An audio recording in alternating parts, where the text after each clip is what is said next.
वजीर सेहत हरीश राव ने कहा कि तेलंगाना तमाम शोबों में तरक्की कर रहा है। उन्होंने कहा कि रियासत भर के सरकारी स्कूलों में बुनियादी सहूलियात की फराहमी के इकदाम किए गए हैं। वजीर मौसूफ ने वजीर तालीम सविता इंदिरा रेड्डी के साथ रंगारेड्डी जिले के अब्दुल्लापुर मेट में नौ तामीर शुदा तहसीलदार दफ्तर का इफ्तिताह किया।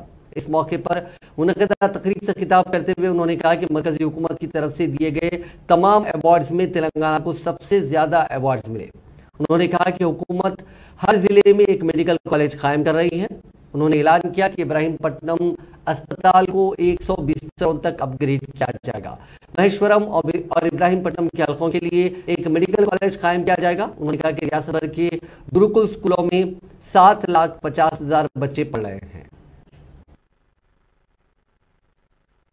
నాయకుడు తమ్ముడు కార్తిక్ రెడ్డి గారు, వేదిక మీద ఉన్న గౌరవ సర్పంచులు, ఎంపీటీసీలు, ఈయన పేర్లు మర్చిపోతే తప్పట్టుకోకూరి, వేదిక మీద ఉన్న పెద్దలు, మా మహేశ్వరం మండల అన్నాదమ్ములు, అక్కా చెల్లెలు, మీడియా మిత్రులందరికీ పేరు పేరున నమస్కారం తెలియజేస్తా ఉన్నాను. ఈరోజు 30 పడకల ఆసుపత్రిని మహేశ్వరంలో ప్రారంభించుకున్నాం. నిజంగా ఈరోజు తెలంగాణ ఎంత కేసీఆర్ గారి నాయకత్వంలో ఆరోగ్య తెలంగాణగా మారిందో ఒక్కసారి అందరూ ఆలోచించాలి.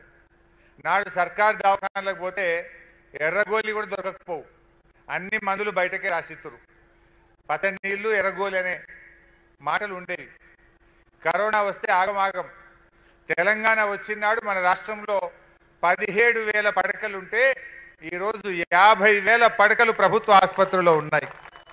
3 అంతలు పెంచిండు మన కేసీఆర్. అంటే ఆనాడు వైద్యాన్ని గాలికి వదిలేసినారు అప్పటి ప్రభుత్వాలు. కానీ ముఖ్యమంత్రి గారు పేదలకు విద్య, వైద్యం ఈ రెండు కూడా పేదలకు అందాలని ముఖ్యమంత్రి గారి పట్టుదల.